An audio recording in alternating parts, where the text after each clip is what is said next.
Врие во редовите на опозицијската ВМРО ДПМН. Поделбата се продлабочува, а се поголем број од членството ја преминува линијата и бара коренити промени и итна оставка од лидерот Христијан Мицковски.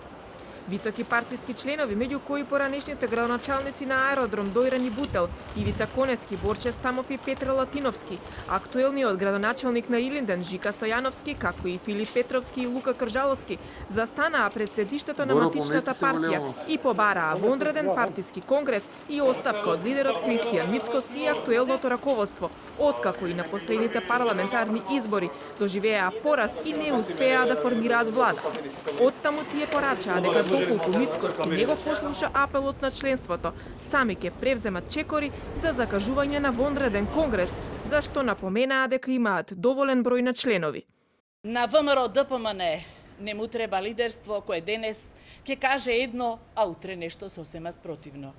На 10 октомври 2019 година председателот Христијан Мицковски во интервју за Макфакс изјави дека ќе поднесе оставка доколку ги загуби изборите и не успее да формира влада. Изборите ги загуби, а не успеа ниту да формира влада.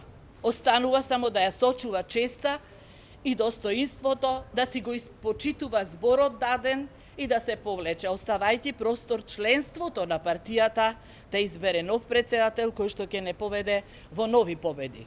На иста линија и екс-шефот на УБК Сашо Мијалков, кој преку социјалните медиуми сподели разочарување од водењето на политиките на Мицковски и побара ново сериозно раководство за партијата, кое ќе донесе промени кои ќе добијат поддршка од членството. Стотици илјади членови и симпатизери на ВМРО ДПМН не заслужуваа да ги води некој што лаже. На СДСМ му одговара прв човек на опозиција кој е навикнат на порази и одбива да се соочи со реалноста и одговорноста. Од ВМРО ДПМН преку соопштение ги обвинија иницијаторите дека работат во служба на актуелната власт и им порачаа дека наместо со интригантските игри на, како што ги нарекоа, мери од коалицијата, за ВМРО ДПМН поважна е борбата против катастрофалното управување на државата. Тоа е главниот приоритет за партијата и ВМРО ДПМН и во иднина нема да се занимаваме со нивната намена да ја ослабат партијата и да помогнат на партијата на власт. Во текот на вчерашниот ден, портпаролот на ВМРО ДПМН Димче Арсовски одговори дека Мицковски нема да поднесе оставка на лидерската функција и дека тоа прашање е затворено.